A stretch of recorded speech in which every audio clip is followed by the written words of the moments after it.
পেহেলগামের মতো একটা ঘন সবুজ পাইন জঙ্গল, কিন্তু এটা কাশ্মীর না, এটা হলো আমাদের উত্তরবঙ্গের গোপন স্বর্গ মাঝিধরা।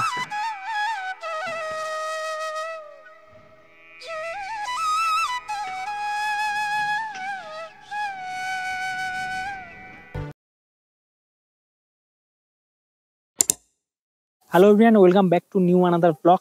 আজকের আরেকটি নতুন রাইডে সবাইকে জানাই সুস্বাগতম। আজকে আমি যাচ্ছি আমাদের উত্তরবঙ্গের রিসেন্ট ভাইরাল হওয়া একটি নতুন লোকেশন, যাকে অনেকেই বলছে মিনি পেহেলগাম। এই সুন্দর লোকেশনটা তোমাদের ঘুরে দেখাবো। শিলিগুড়ি থেকে এই লোকেশনে কীভাবে যাবে, রাস্তা কেমন, সব কিছু শেয়ার করব এই ব্লগে। সো চলো শুরু করা যাক আজকের রাইড। চলে আসলাম কিন্তু হচ্ছে রোহিণী টোল গেটের সামনে। এখানে আবার টোল দিতে হবে তো।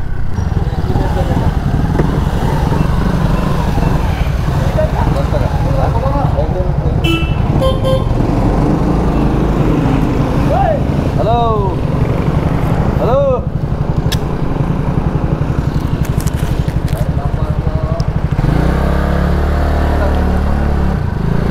এখানে হচ্ছে বাইকেরও টোল দিতে হয় আমাদের রোহিণী টোল গেটে, কিন্তু 10 টাকা করে। সো আমরা এখন উঠে গেলাম কিন্তু একদম পাহাড়ের দিকে।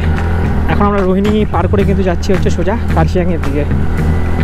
সো আজকের ব্লগটা কিন্তু খুবই ইন্টারেস্টিং হবে। আমরা যাচ্ছি আজকে হচ্ছে, তোমরা তো টাইটেল থাম্বনেল থেকে বুঝেই গেছো।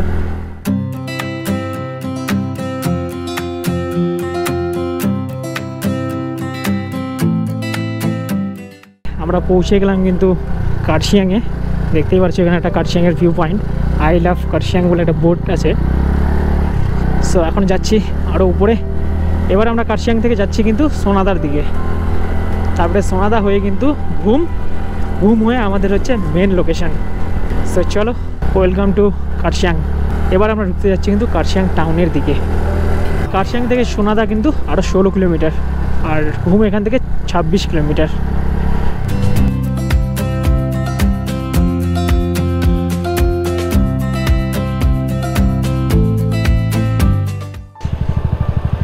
সো গাইস, তোমাদেরকে একটা ভিউ দেখানোর জন্য একটু দাঁড়ালাম। খালি জাস্ট দেখতে পাচ্ছ পুরো পাহাড়টা।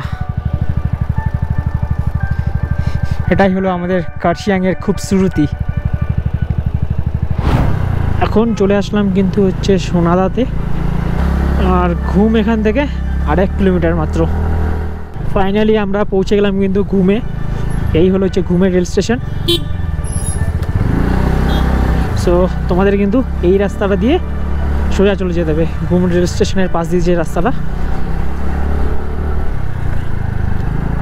ট্রিপটা শুরু হয় শিলিগুড়ি থেকে রোহিণী পার করে কার্শিয়াং থেকে আরও উপরে সোনাদা, তারপর ঘুমে পৌঁছে যাই। আর রেল স্টেশনের পাশ দিয়ে যে সোজা রাস্তাটা চলে গেল, সেটাই যাবে একদম সুখিয়ার দিকে। সুখিয়া এখান থেকে প্রায় 12 কিলোমিটারের মতন। আমরা বেরিয়েছিলাম কিন্তু সেই 11টার দিকে, এখন কিন্তু বাজে কিন্তু প্রায় 2টো। অনেক জাম জট কাটিয়ে শেষ পর্যন্ত পৌঁছচ্ছি কিন্তু সুখিয়াতে। এখান থেকে সুখিয়া দেখাচ্ছে আরও 8 কিলোমিটার। ফাইনালি গাইস, এখান থেকেই কিন্তু আমাদের হচ্ছে মিনি পেহেলগাম দেখা যাচ্ছে।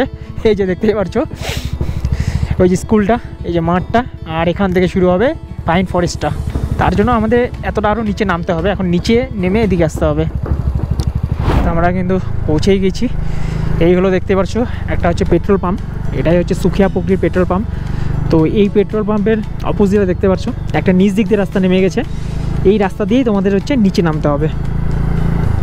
এই যে দেখো পেট্রোল পাম্প, আর এই দিক দিয়ে নিচ দিক দিয়ে রাস্তাটা। চলো এই দিয়ে নিচে নেমে যাই।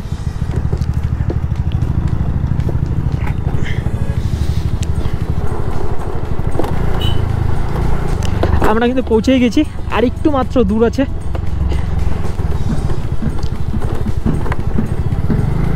গাড়িটা রাস্তার সাইডে পার্ক করে এখন আমি যাচ্ছি মেন লোকেশনের দিকে। দেখতেই পারছো এই যে হচ্ছে সুখিয়া পুকুরি কলেজটা। এদিকে স্কুল আছে আর এদিকে আছে কলেজ। ও মাই গড! সো ফাইনালি গাইস, আমরা কিন্তু এখন চলে যাচ্ছি আমাদের হচ্ছে মিনি পেহেলগাম। তোমাদেরকে আমি এখন দেখাচ্ছি। তো সবাই রেডি তো? 1 2 3।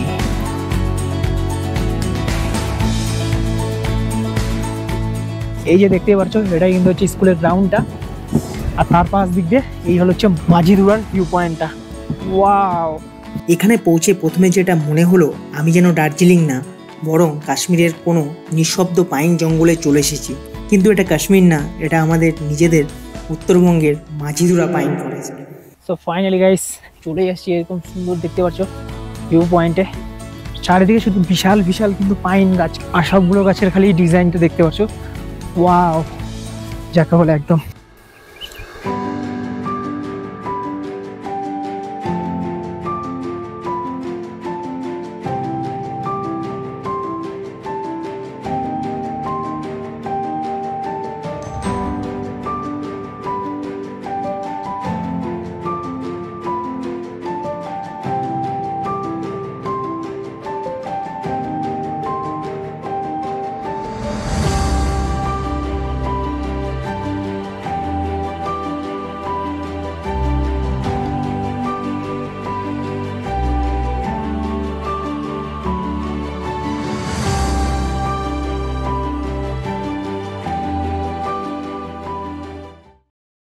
এই মাঠটাতে হচ্ছে প্রচণ্ড বৃষ্টির জন্য কিন্তু জল জমে গেছে, একদম পুরো মাঠটা একদম জলে জল হয়ে গেছে ভাই।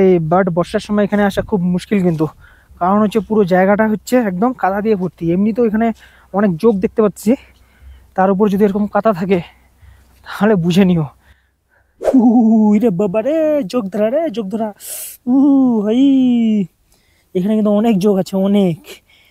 এই জন্য হোয়াইটটা পরে আসছি, যেন হচ্ছে পুরো ভালোভাবে বোঝা যায় যোগগুলো, কিন্তু কালো পরে আসলে কিন্তু ছোট ছোট যোগগুলো কিন্তু বোঝা যায় না। What a view guys, what a view. এবার হচ্ছে জুতা খোলার পালা। ভিতরে তো মনে হচ্ছে একদম প্রচন্ড একদম যোগ ঢুকে গেছে। তার আগে খালি দেখো আমার জুতার কালারটা পুরো হোয়াইট ছিল, কিন্তু এই কাদাগুলো দেখছো জুতার ভিতরে যদি ঢুকে যায়, কিন্তু জুতার ভিতরে তো এখন দেখতে পাচ্ছি না ভাই।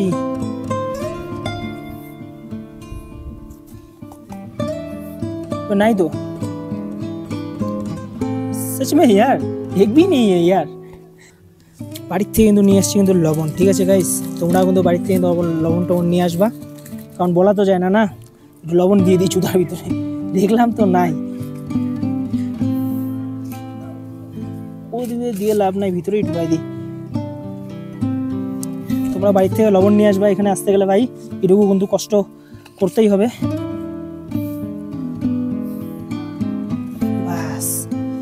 থাকলে সব মরে যাবে। সো ফাইনালি গাইস ভিডিওটা এখানে শেষ করছি। ভিডিওটা কেমন লাগলো অবশ্যই কিন্তু কমেন্টে জানিও। চলো টাটা, বাই বাই।